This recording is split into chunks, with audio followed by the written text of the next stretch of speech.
Hello students. So चलो now let us start valuation of shares के next methods, valuation of shares के आगे वाले मेथड्स। तो you know valuation of shares में there are basically 4 methods. First is the net asset method, जिसको हम intrinsic value method भी बोलते हैं। Second is yield basis method, third is fair value method and fourth is earning capacity method. इसमें से we have seen this net asset method.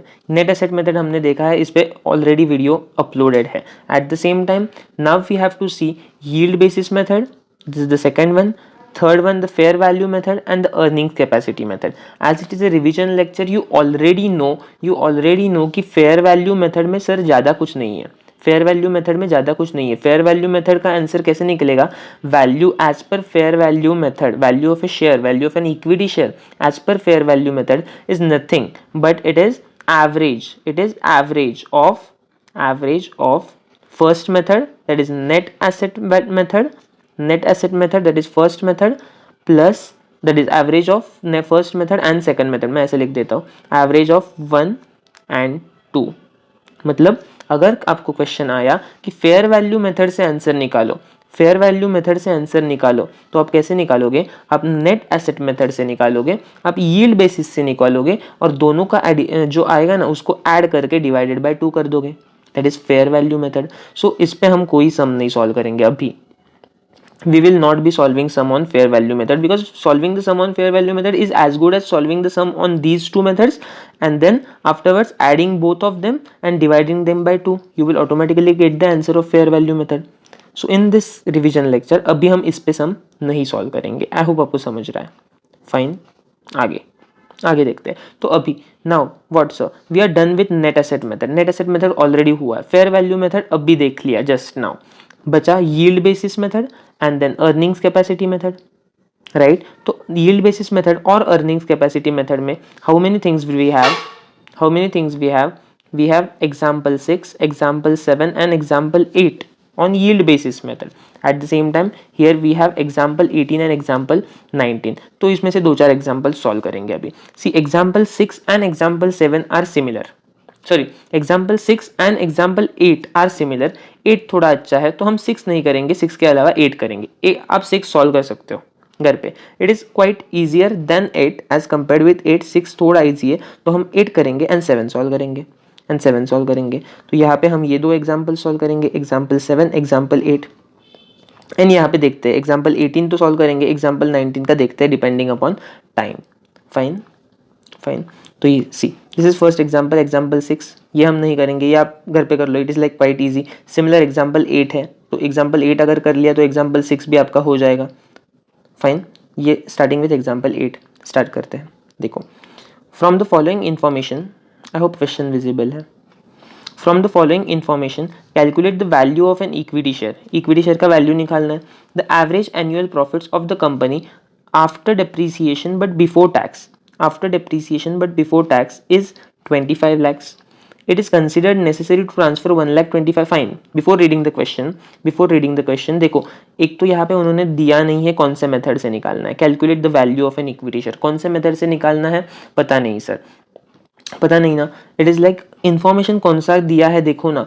क्या इस information से ये जो नॉर्मल रेट वगैरह है, नॉर्मल रेट, क्या ये नेट एसेट मेथड में लगता है? क्या ये नेट एसेट मेथड में लगता है? नहीं लगता।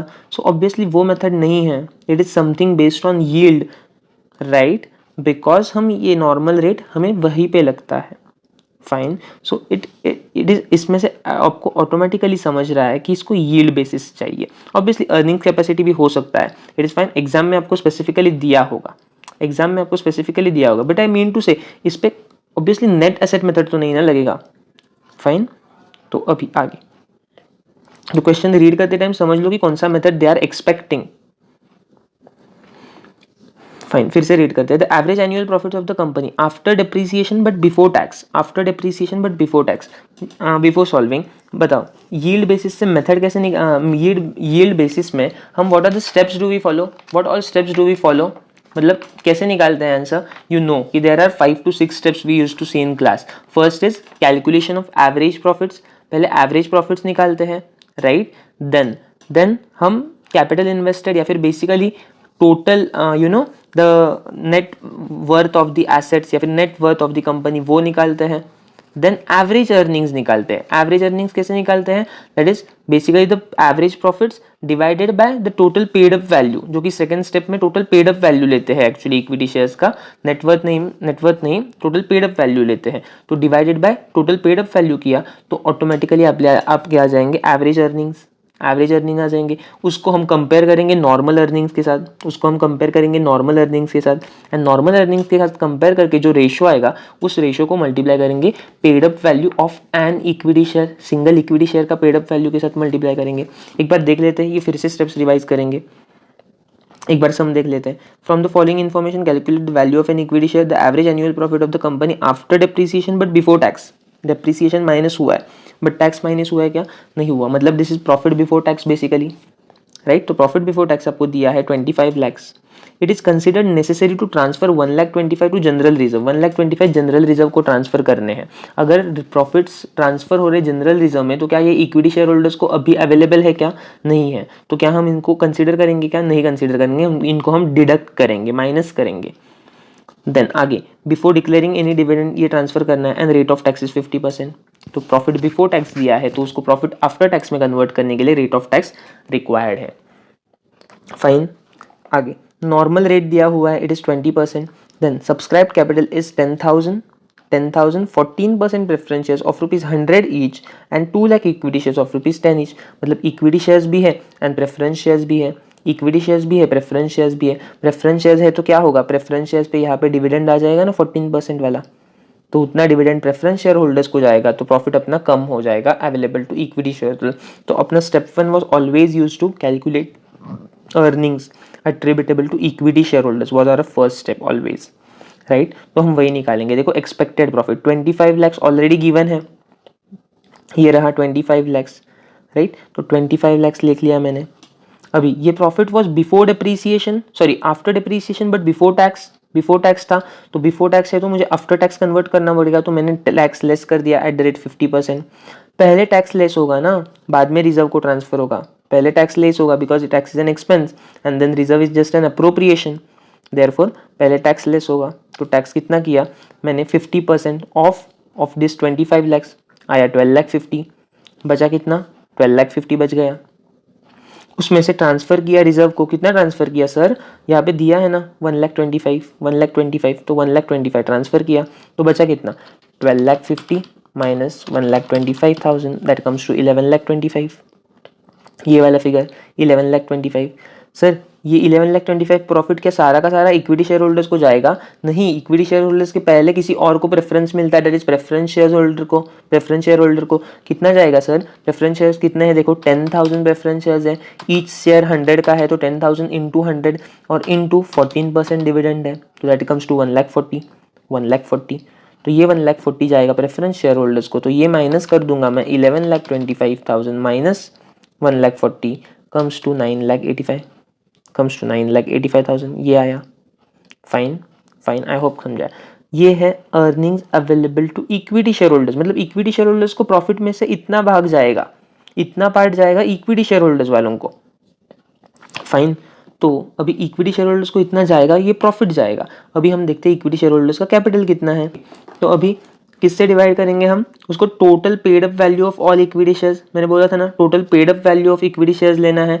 फर्स्ट स्टेप में अपना प्रॉफिट आया which is attributable to equity share holders, मतलब इक्विटी शेयर होल्डर्स को कितना प्रॉफिट जाएगा and divided by equity share holders ने कितना पैसा लगाया। तो ये अगर हम डिवाइड करेंगे तो अपने को रेशियो मिलेगा। तो first step was profit, second step is total value of paid up equity shares. कितना है वैल्यू देखो ना यहाँ पे, 2 lakh equity shares of ₹10 each, 2 lakh equity shares of ₹10 each है तो 2 lakh into 10 that comes to 20 lakhs।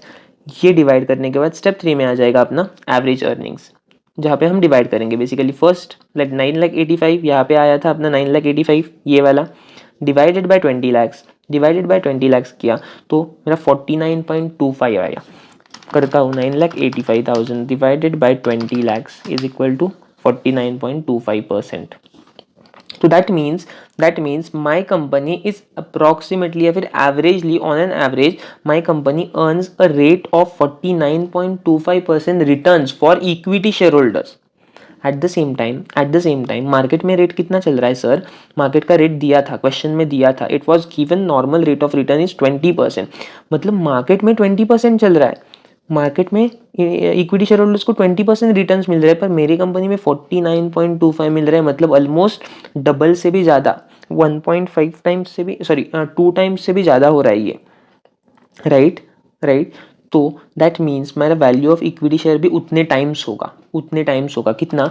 49.25 divided by 20 is equal to कितना आ रहा है? 2.5 ऑलमोस्ट, इंटू मेरा एक पेड अप वैल्यू का एक इक्विटी शेयर का पेड अप वैल्यू 10 रुपीज़ है, तो इंटू 10 रुपीज़ किया तो ये आएगा मेरा 24.625। आई मीन टू से एवरेज रेट ऑफ अर्निंग जो मेरा रेट है कंपनी का 49.25 डिवाइड मैं करूँगा नॉर्मल रेट से, नॉर्मल रेट क्या था? 20, दोनों को डिवाइड करूँगा, इंटू करूँगा the paid up value of एक इक्विटी शेयर का पेड अप वैल्यू लेने का, सारों का नहीं लेने का, एक ही इक्विटी शेयर का लेने का, ये आता है 24.625।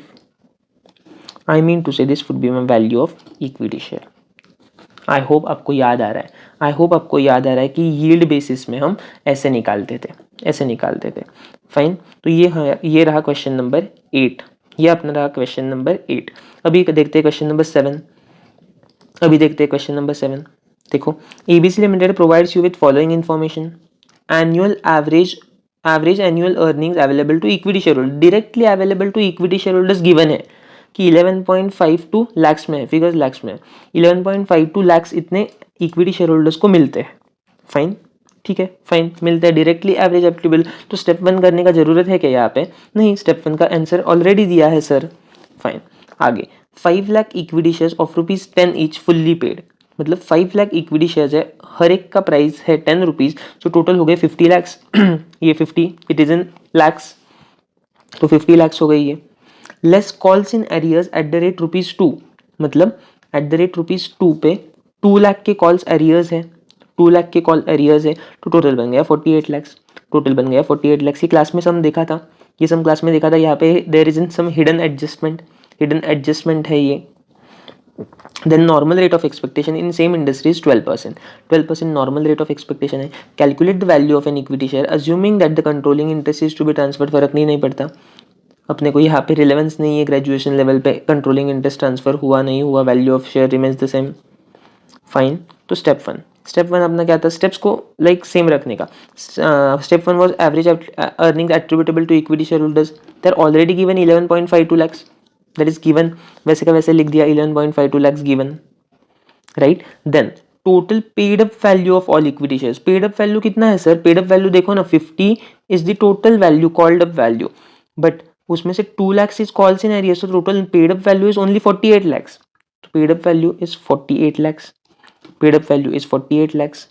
फाइन, अभी सर स्टेप 1 आया, स्टेप 2 आया, स्टेप 3 ऑटोमेटिकली आ जाएगा, डिवाइड करो ना स्टेप 1 को, step 1 divided by step 2, that is average earnings divided by total paid up value into 100 किया तो 24% आया, दैट इज 11.52 lakhs में कमा रहा हूँ, कितना कैपिटल लगा के? 48 lakhs का कैपिटल लगा के 11.52 lakhs कमा रहा हूँ, that means I am earning 24% on my capital.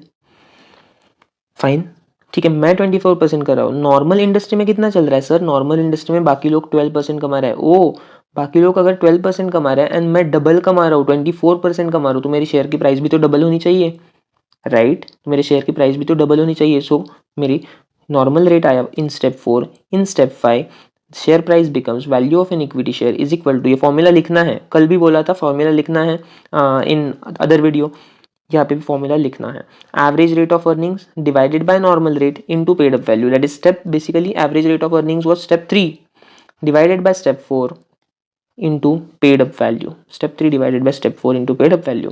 तो ये कैसे आ जाएगा? वैल्यू ऑफ 10 रुपी का शेयर, वैल्यू ऑफ 10 रुपी का share is equal to 24 divided by 12 into 10 rub कर देता हूँ। देखो 24 was the average earning rate, then 12 is the market rate, so 24 divided by 12 into 10 because उसका पेड अप वैल्यू 10 है। At the same time इसमें दो class of shares थे ना, 2 क्लास ऑफ शेयर्स थे, मैंने बोला था ना यहाँ पे एक हिडन एडजस्टमेंट है, तो यही हिडन है कि यहाँ पे calls in arrears at the rate ₹2 है, मतलब कुछ शेयर्स ऐसे हैं जिन पे 2-2 रुपीज़ नहीं आए, तो मतलब कुछ शेयर्स ऐसे हैं जिन पे 10 रुपीज़ आए हैं, कुछ शेयर्स ऐसे हैं बिकॉज देखो 10 ईच फुल्ली पेड, कुछ शेयर्स ऐसे हैं जिन पे 2 रुपीज़ नहीं आए मतलब 8 रुपीज़ आए, तो जो उनका पेड अप कितना हो गया, 8 हो गया। तो कितने शेयर्स है सर ऐसे, वो नहीं चाहिए अपने को, कितने शेयर्स है नहीं चाहिए अपने को, बिकॉज पर शेयर चाहिए था अपने को यहाँ पे। तो कुछ शेयर्स ऐसे हैं जिन पे 10 रुपीज़ पेड है, कुछ शेयर्स ऐसे हैं जिन पे 8 रुपीज़ पेड है, तो उन दोनों का वैल्यू अलग अलग निकलेगा, जैसे हम नेट एसेट मेथड में नोशनल कॉल करते थे एंड 2 शेयर्स का वैल्यू अलग अलग निकालते थे, तो सिमिलरली यहाँ पे भी 2 शेयर्स का वैल्यू अलग अलग रहेगा। 10 पेड अप जो शेयर है उसका वैल्यू रहेगा 24/12 इंटू 10, एंड यहाँ पे 8 वाले का वैल्यू होगा 24/12 इंटू 8, यहाँ पे 8 होगा, डिफरेंस कुछ नहीं, सिर्फ 8 एंड 10 से मल्टीप्लाई होगा, ये वाला।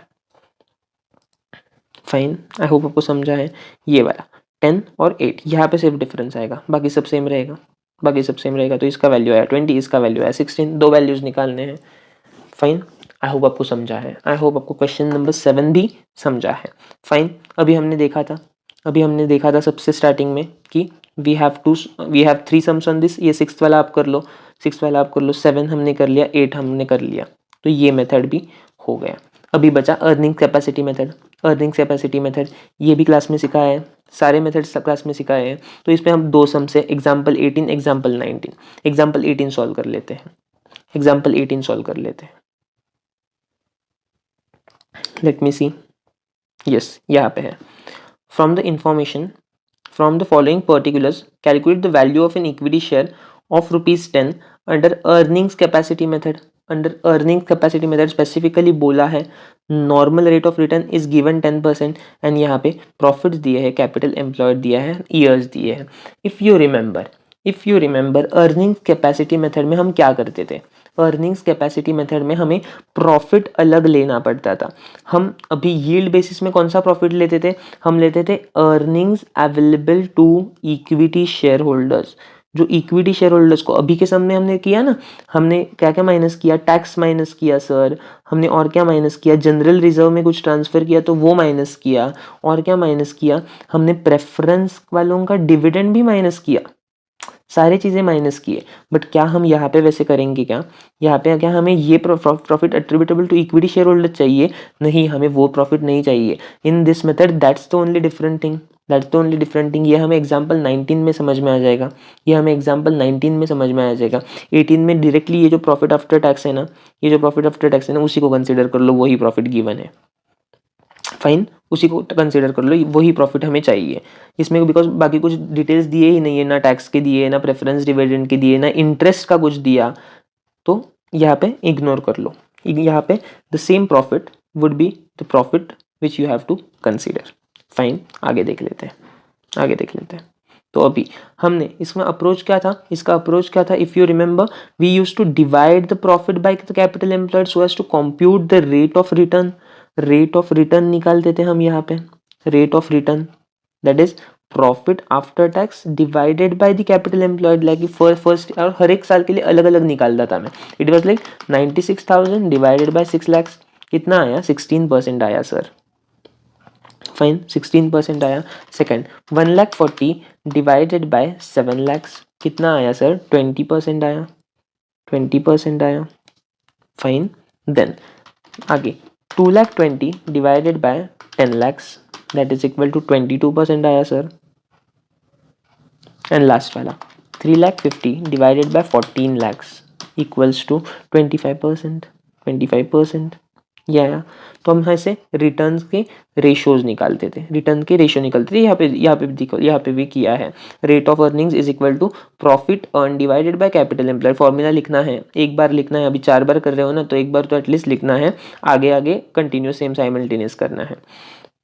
फाइन, तो profit earn divided by capital employed into 100, ये करने से अपना आया परसेंटेज, ये आया अपने परसेंटेज 16, 20, 22। अब ऑब्वियसली ऐसा ही सेम लाइक जो ये क्वेश्चन में ये वाला फॉर्मेट है ना, ये वाला फॉर्मेट ऐसे ही आंसर में निकाल सकते हो। ईयर कॉलम बनाओ, कैपिटल एम्प्लॉयड बनाओ, प्रॉफिट आफ्टर टैक्स बनाओ, यहाँ पे रिटर्न्स बनाओ, यहाँ पे आगे और बनाओ। फाइन, समझा। अभी रिटर्न्स निकाला, रिटर्न्स निकाला। अभी हम क्या करते हैं, इसको एवरेज करते हैं, एवरेज आउट करते हैं, एवरेज करते हैं। एवरेज निकालते time I had told you class में दोनों तरीके से सॉल्व किया था, एक तो सिंपल एवरेज हो सकता है, एक तो वेटेड एवरेज हो सकता है। लाइक फॉर एग्जाम्पल अगर सिंपल एवरेज लेंगे तो कैसे लेंगे सर, सिंपल एवरेज लेंगे तो 16 plus 20 plus 22 plus 25 divided by 4 that comes to 20.75 but अगर सर वेट्स दिए होंगे तो हम क्या करेंगे सर, वेट्स दिए होंगे तो हम वेटेड एवरेज लेंगे। फॉर एग्जांपल वेट्स दिए होंगे तो क्या करेंगे, ऐसे करेंगे, यहाँ पे लिखेंगे वेट्स, अगला और एक कॉलम बनाएंगे। लेट्स से वेट्स दिए हैं 1 2 3 4, ऐसे वेट्स दिए तो वेट्स से मल्टीप्लाई करेंगे, आर इंटू वेट करेंगे, एंड जो आंसर आ जाएगा उसको हम डिवाइड करेंगे वेट्स की टोटल से। कितने टोटल, 4 5 6 7 8 9 10। तो लाइक कैसे करेंगे, 16 इंटू 1 इज इक्वल टू 16 आया, राइट। 16 इंटू 1 यहाँ पे लिखता हूँ 16 आया। एक काम करता हूँ,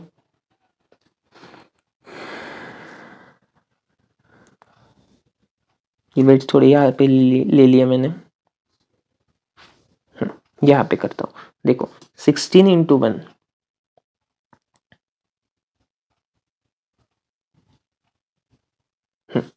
ये रहा 16 इंटू 1, ये आया 16।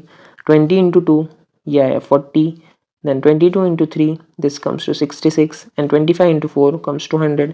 चारों का टोटल लेंगे, 100 plus 66 plus 40 plus 16 is equal to 222। कुछ कैलकुलेशन मिस्टेक हुआ है तो देख लो आप, कैलकुलेशन मिस्टेक होगा तो रेक्टिफाई कर दो। 222 डिवाइडेड बाय 10 करूँगा, 222 divided by 10 comes to 22.2, that becomes my average rate। Simple average लेता तो कितना आता सर, सिंपल एवरेज लेता तो 16 plus 20 plus 22 plus 25 that divided by 4 that is equal to 20.75 आता, राइट। वेटेड एवरेज लिया इसलिए 22.2 आया। फाइन, जो कुछ भी आपको क्वेश्चन में, इस क्वेश्चन में क्या बोला है सर, इस क्वेश्चन में कुछ नहीं बोला, कुछ नहीं बोला तो क्या करेंगे सर, सिंपल एवरेज लेंगे ऑब्वियसली। वेट्स दिए होंगे तो वेटेड एवरेज लोगे आप, राइट। वेट्स नहीं दिए तो वेटेड एवरेज नहीं लोगे, दैट्स इट, राइट। तो ये वेटेड एवरेज नहीं लेंगे इस बार। टोटल आया 20.75, सिंपल एवरेज आया ये 20.75। तो ये देखो यहाँ पे आया average rate of earnings 20.75। Average आया सर, एवरेज आया तो एवरेज को क्या करेंगे, average divided by normal into paid up value, this is same as जो हम अभी वाले मेथड में किया हमने, यील्ड मेथड में किया, average divided by normal rate into paid up value. तो डिफरेंस क्या है सर, यील्ड मेथड में एंड अर्निंग कैपेसिटी में डिफरेंस प्रॉफिट का है ना, डिफरेंस प्रॉफिट का है। वहाँ पे प्रॉफिट हम earnings available to equity share holders लेते हैं, बट यहाँ पे वो नहीं लेते। यहाँ पे कौन सा लेते हैं बाद में देखेंगे, एग्जाम्पल 19 में देखेंगे। फाइन, यहाँ पे फॉर्मूला वही लगाएंगे, average rate of earnings divided by normal rate. Average rate कितना आया 20.75 divided by 10 into paid up value. Paid up value क्या थी शेयर की, देखो नॉर्मल रेट 10 यहाँ पे दिया है and paid up value of share यहाँ पे दी है 10 बोथ आर 10। फाइन, तो दैट मीन्स मेरा वैल्यू ऑफ शेयर कितना आया sir 20.75 becomes my value of share. I hope आपको समझा है, फाइन। आगे अभी एग्जाम्पल 19 ना पूरा नहीं सॉल्व करेंगे। एग्जाम्पल 19 में मुझे सिर्फ इसलिए बताना है बिकॉज एग्जाम्पल 19 में एक्चुअल में अर्निंग्स कैपेसिटी मेथड में कौन से कौन सा प्रॉफिट लेते हैं ना, वो एग्जैक्टली दिया हुआ है। तो लेट मी ओपन एग्जाम्पल 19 इन माई टेक्स्ट बुक। या सी, यहाँ पे देखो सिर्फ कैलकुलेशन ऑफ प्रॉफिट देख लेना, क्वेश्चन आप पढ़ लो, बाद में सॉल्व भी कर लो या क्लास में सॉल्व भी किया है। एट द सेम टाइम मैंने आपको फॉर्मेट भी बताया है। कैलकुलेशन ऑफ प्रॉफिट देख लो, profit after interest before tax was given, profit before tax अभी तक लेस नहीं हुआ। आइडियली क्या हम टैक्स लेस करते हैं, यस हम लेस करते हैं, इसलिए इनकम टैक्स लेस किया because tax is an expense, तो खर्चा जाएगा ना, तो एक्सपेंस माइनस किया। बट यहाँ पे देखो इंटरेस्ट बाद में ऐड किया, ये इनकम वाला इंटरेस्ट ये छोड़ दो, फॉर द टाइम बिंग ये छोड़ दो, ये वाला देख लो इंटरेस्ट ऑन डिबेंचर्स, ये वाला, क्या इंटरेस्ट ऑन डिबेंचर मेरा खर्चा था? यस सर खर्चा था। तो क्या प्रॉफिट में से माइनस होना चाहिए था? यस होना चाहिए था। तो क्या इसमें ये पहले वाले प्रॉफिट में, प्रॉफिट आफ्टर इंटरेस्ट में, आफ्टर इंटरेस्ट था, मतलब क्या माइनस हुआ था इस 2 लाख में से इंटरेस्ट? यस सर माइनस हुआ था। तो इसको फिर से ऐड बैक कर लिया, इसको फिर से ऐड बैक कर लिया। क्यों सर बिकॉज हमें profit after tax and before interest चाहिए। हमें बेसिकली चाहिए द ऑपरेटिंग प्रॉफिट। यहाँ पे हमें चाहिए operating profit of the company, because हमें अर्निंग का कैपेसिटी देखना है, not the earnings available to equity share holders. जो अर्निंग्स इक्विटी शेयर होल्डर्स को जाएंगे ना, सिर्फ वो नहीं देखने, हमें पूरी कंपनी की अर्निंग की कैपेसिटी देखनी है, कंपनी अर्निंग कितना कमा रही है वो देखनी है। समझा? वो किसको जा रहा है समझ, फर्क नहीं पड़ रहा, इंटरेस्ट मतलब डिबेंचर होल्डर्स में बट रहा है वो, प्रेफरेंस शेयर में बट रहा है या इक्विटी शेयर होल्डर्स में, किसको जा रहा है? फाइनेंशियल थिंग्स नहीं कंसीडर कर रहे हैं हम, ऑपरेटिंग थिंग्स कंसीडर कर रहे हैं। समझा? तो यहाँ पे the difference is only difference is step 1 में डिफरेंस आ जाएगा। वहां पे हम स्टेप 1 निकालते थे calculation of earnings available to equity share holders, then step 2 लेते थे total paid up value, and then step 3 लेते थे first step 1 divided by step 2 that is average rate of earnings, and step 4 से आगे same था that is normal rate, and step 5 में value of share. Right?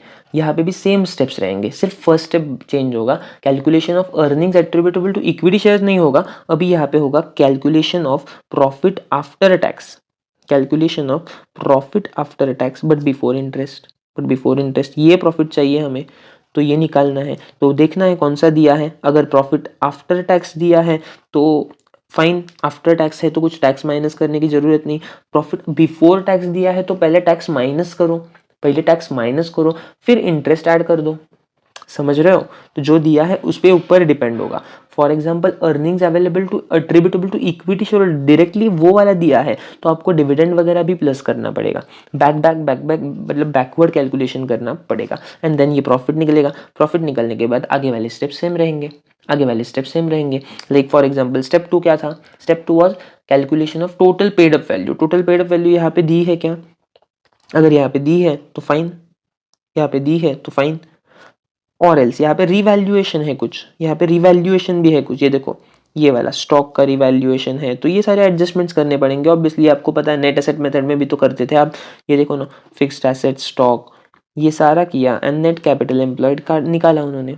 तो क्या अभी इसको प्रॉफिट्स को नेट कैपिटल एम्प्लॉयड से डिवाइड करेंगे, फिर रेट निकालेंगे, ये लोग रेट निकालेंगे, ये देखो profit divided by net capital employed, तो ये रेट निकाला, इस रेट को नॉर्मल रेट के साथ कंपेयर किया दोनों को, ये देखो divide, and then into paid up value of equity share किया तो 6.34 आया। आई मीन टू से मोटा मोटा ये आपको मेथड पता है। The only difference in this was आप प्रॉफिट यहाँ पे अलग लेते हो, फाइन। या this was the sum on the last method, नाम क्या है उसका? Earning capacity method. तो एग्जाम्पल 19 हो गया, एग्जाम्पल 18 हो गया। 18 तो लाइक बहुत ईजी था, इसमें सिर्फ क्या था, प्रॉफिट्स को कैपिटल एम्प्लॉयड से डिवाइड करना था, वेट्स अगर होंगे तो वेट से मल्टीप्लाई करना है, नहीं तो नॉर्मल सिंपल एवरेज लेना है, एंड देन डिवाइड करके निकालना है answer. So we are done with this. I hope आपको समझा है। तो यहाँ पे हमारा अर्निंग्स कैपेसिटी मेथड भी हो गया। तो now we are done with net asset method, we are done with yield basis method, we are done with earnings capacity method and fair value method. मैंने आपको ओरली बता दिया था कि it is nothing but the average of first two method से 2 answer निकालने हैं, 2 answers को प्लस करके डिवाइडेड बाय 2 करना है, थर्ड आंसर आ जाएगा, that would be the fair value method. I hope आपको समझा है।